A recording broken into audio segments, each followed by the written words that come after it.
transmission fluid niya, sir. Pinalitan namin ng alcohol. Yan. May ano naman siya eh. May check naman siya eh. May ano na natin yan. Strainer niya. Marumi na rin. 71,000 kilometers. Tinakbo nito. Boss, oh. Lasa na dito.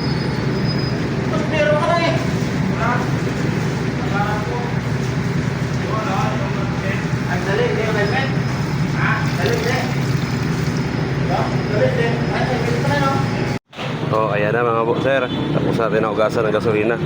Ayan, medyo pumuti sa konti. Pero hindi po talaga advisable na ugasan lang natin ito kasi meron pa rin itong mga dumi sa loob, pinakaloob nito eh. Kailangan talaga nito, palitan talaga. Yan, kahit paano eh, walang bad sir. Kaya pinalitan na po na, inugasan na lang po natin ng gasolina. Yan, pwede na rin ito balik na.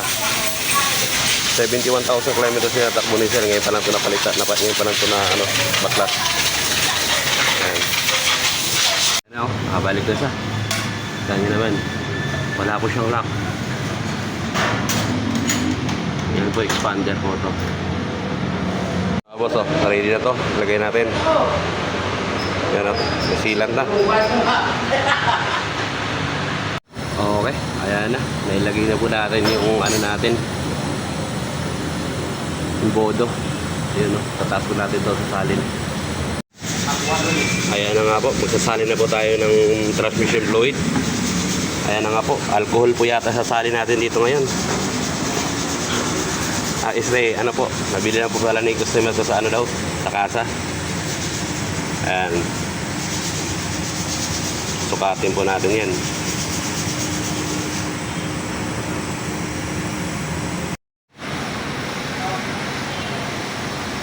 Ayan na po.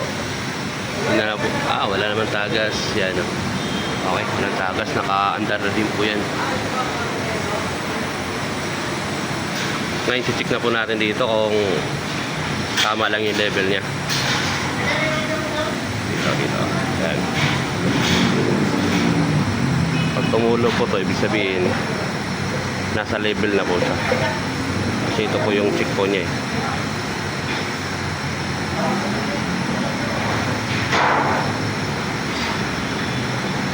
Ayan. So, ayan na nga po. Mayroong ano siya.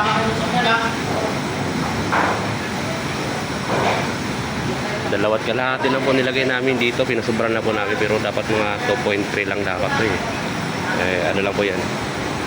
Hindi lang po siya. Ayan. Ayan. Okay na nga. I-road test muna natin to.